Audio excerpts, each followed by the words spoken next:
This episode is brought to you by Amazon. The holidays are here, and you know what that means? It's time to get your friends and family the gifts they deserve. Take the stress out of shopping with Amazon's great deals and low prices on a huge range of items from toys to tech and much more. Whoever you're gifting for, Amazon has great prices on everything you need this holiday season. Shop Black Friday week starting November 21st.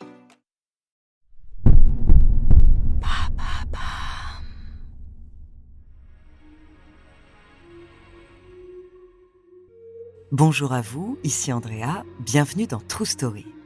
Alors aujourd'hui, je vais vous parler d'un événement qui a bouleversé un petit village du sud de la France. En plein été, les habitants de Pont-Saint-Esprit sont subitement touchés par ce qui ressemble à de violentes intoxications alimentaires. Au fil des jours, le bilan s'alourdit et les symptômes sont de plus en plus graves, allant jusqu'à des hallucinations et jusqu'à la paranoïa. On soupçonne alors le boulanger de vendre du pain empoisonné. Mais ce fait divers local va prendre une dimension bien plus grande, impliquant même la CIA. Son nom, l'affaire du pain maudit. Entre épidémie et espionnage, découvrez sa true story.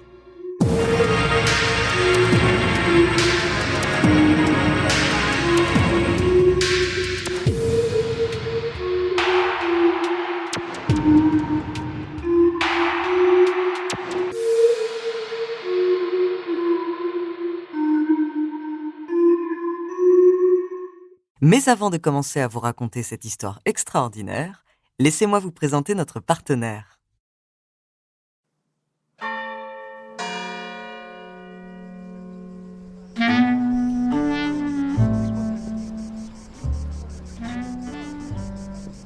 Nous sommes le 15 août 1951.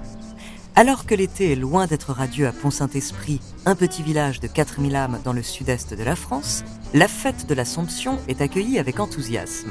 Les mères de famille font les dernières courses pour préparer les festivités, chez le boucher, à l'épicerie, à la boulangerie. Le temps d'une soirée, les spiripontins et les spiripontaines oublient le temps maussade et profitent d'un bon repas.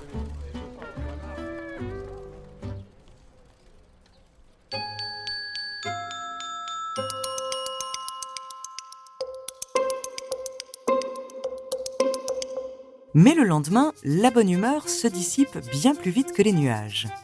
Aux portes des 2 seuls cabinets de médecine de Pont-Saint-Esprit, de nombreux villageois se pressent. Hommes, femmes et enfants se plaignent de maux de tête, de maux de ventre, de coliques, de fièvre. Cela a tout l'air d'une intoxication alimentaire, même si les 2 médecins n'ont aucune idée d'où elle pourrait venir. Mais comme les malades continuent d'affluer, toujours avec les mêmes symptômes, les docteurs commencent à soupçonner le pain d'être la cause de cette surprenante épidémie. En effet, dans ce petit village, tout le monde achète ses baguettes chez Briand, le boulanger de la Grand-Rue. La rumeur se répand vite. Le dimanche matin, à la boulangerie, le médecin met en garde la vendeuse. « Madame, j'ai l'impression que votre pain est toxique. » Et il n'est pas le premier à le lui dire. Mais la boutique ne va tout de même pas arrêter de vendre du pain. Ça devait être une mauvaise fournée, voilà tout. Seulement au fil des jours, le bilan ne fait que s'alourdir. Et le 21 août, en 5 jours donc, on compte déjà 130 intoxiqués et 6 hospitalisés. La boulangerie est désormais désertée et pour remplacer le pain quotidien, les villageois se ruent sur les biscottes.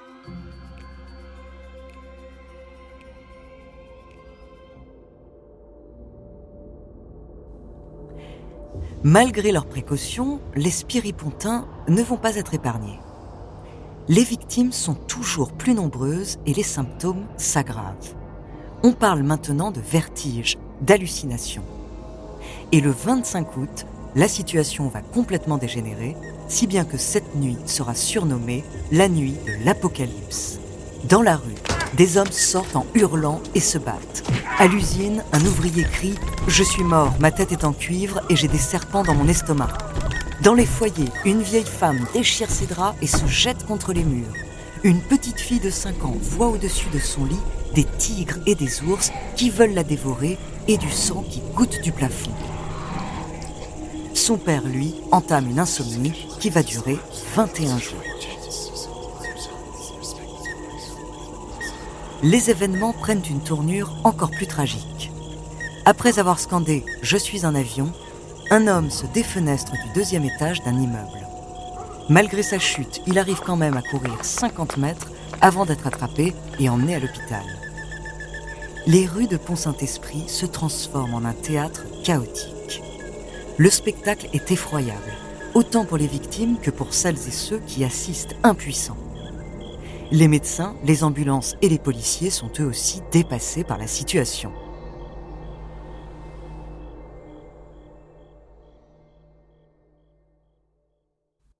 Le lendemain, le bilan est dramatique. 5 personnes sont mortes, une trentaine a été internée en urgence en hôpital psychiatrique et plus de 200 personnes se remettent à peine de leur crise de démence. Les jours suivants, le cauchemar continue. De nouveaux cas apparaissent et même les animaux sont touchés. Un chat et un chien sont pris de comportements anormaux et meurent peu après. Début septembre, l'affaire se fait une place dans les titres du journal télévisé Les Actualités françaises. La presse entière s'est emparée du plus mystérieux et du plus tragique fait divers de ces dernières années, l'affaire du pain qui rend fou. La paisible petite ville de Pont-Saint-Esprit a été la proie de ce mal inexplicable qui a frappé près de 200 personnes. Des crises de folie hallucinatoires. Jusque-là, l'enquête de la police est restée infructueuse. Malgré l'implication de spécialistes en toxicologie, le pain soi-disant empoisonné n'a été retrouvé qu'en petite quantité, ce qui ne permet pas d'entamer les analyses nécessaires. Cependant, suite à la médiatisation de l'affaire, un médecin de la faculté de Montpellier s'intéresse à la situation. Il se rend sur place pour tenter d'en savoir davantage et il est autorisé à faire des prélèvements de viscères, comme c'est l'usage à l'époque, sur les corps des patients décédés. Rapidement, il émet une hypothèse qui tient la route. Il soupçonne des cas d'ergotisme. Cette maladie surnommée mal des ardents est causée par un champignon qui se développe dans les céréales et qui était très courante au Moyen-Âge. Les symptômes similaires à ceux des spirépontins ont même valu à beaucoup de malheureuses victimes d'être brûlées vives. La maladie avait supposément disparu depuis le XVIIIe siècle, mais le juge d'instruction s'empare de cette thèse et accable le boulanger, Monsieur Briand. La presse sensationnaliste se délecte de cette affaire sans plus de ménagement. Et dans le magazine Point de vue du 6 septembre 1951, on peut lire en gras « Le boulanger Briand a pétri le pain de la mort ».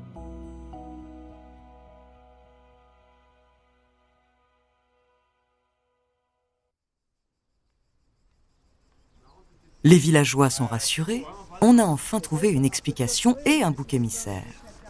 Mais encore faut-il des preuves pour que le coupable soit condamné et les victimes indemnisées. Et pour le moment, personne n'en a. Alors, le maire de Pont-Saint-Esprit, pour venir en aide à son ami et allié politique, le boulanger Briand, ordonne la fermeture des 3 boulangeries de la ville et demande à ce que des prélèvements des farines utilisées soient effectués.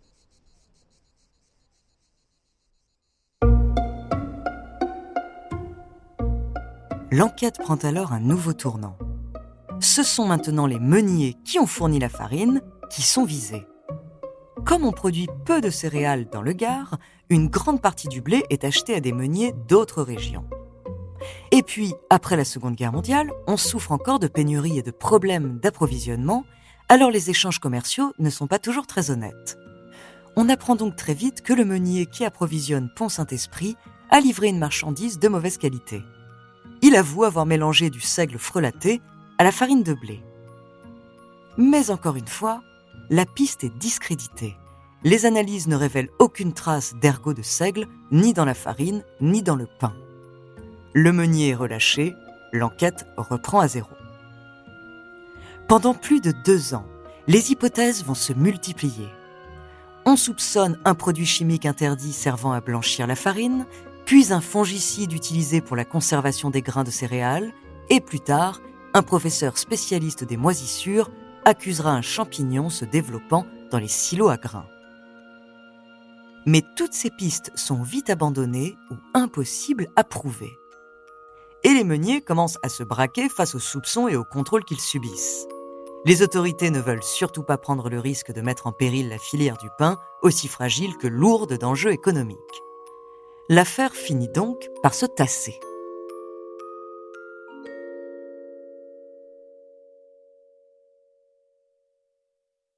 Mais l'affaire du pain maudit ne s'arrête pas là. Près de 60 ans plus tard, un rebondissement digne des plus grands films policiers va secouer la légende de Pont-Saint-Esprit. Dans son livre sur les opérations de la CIA durant la guerre froide, le journaliste américain Hank Albarelli livre ce qui va devenir la deuxième thèse la plus célèbre sur l'affaire du pain maudit, après celle de l'ergotisme. Il révèle que les États-Unis auraient testé le LSD comme arme de guerre sur les habitants de notre petit village du Gard.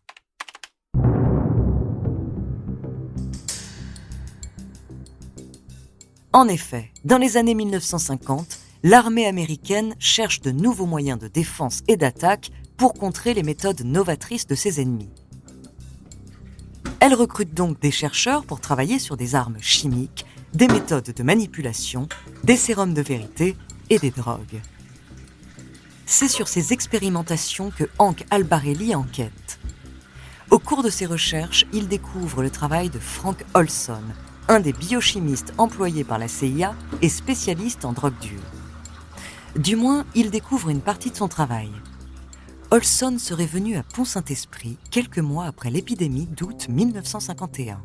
Et les témoignages d'anciens chercheurs de la CIA ont confirmé que la ville avait été le terrain d'expérimentation de pulvérisation aérienne à base de LSD. Comme ce test a été un échec complet selon les mêmes chercheurs, une seconde phase de test a été lancée, cette fois en contaminant des produits alimentaires locaux. La formulation reste imprécise, mais la renommée internationale de la baguette française peut laisser penser que le pain du boulanger brillant a fait les frais des expériences américaines.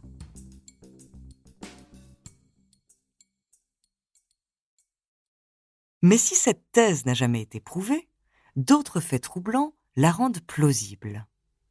D'abord, Frank Olson, le chercheur spécialiste du LSD, est mort mystérieusement. Officiellement, il se serait suicidé en se jetant du haut d'un immeuble à New York où il avait été envoyé par la CIA suite à une dépression liée à sa consommation de LSD. Mais sa famille n'a jamais cru à cette version des faits et des années plus tard, une autopsie a révélé qu'il avait reçu un coup sur la tête avant de mourir.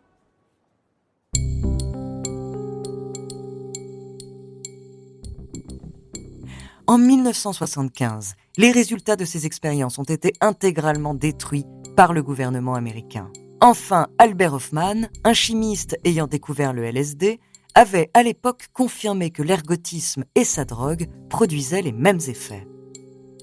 À Pont-Saint-Esprit, on avait même brièvement soupçonné un empoisonnement criminel par une molécule synthétique d'ergot de seigle. Cependant, Hofmann est finalement revenu sur ses déclarations, peut-être sous les pressions de la CIA. À ce jour, aucune hypothèse n'a été complètement vérifiée, même si l'ensemble des chercheurs ayant travaillé sur l'affaire s'accordent sur la thèse de l'ergotisme.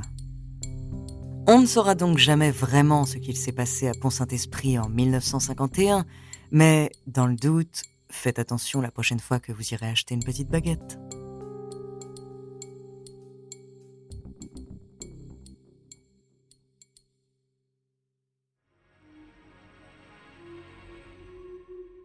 Merci d'avoir écouté cet épisode de True Story. La semaine prochaine, je vous parlerai de la première femme prix Nobel de la paix. En attendant, n'hésitez pas à nous faire part d'histoires que vous aimeriez entendre sur votre plateforme d'écoute préférée ou alors via la page Instagram ou Twitter de Bababam. Nous nous ferons un plaisir de les découvrir. Ciao, ciao!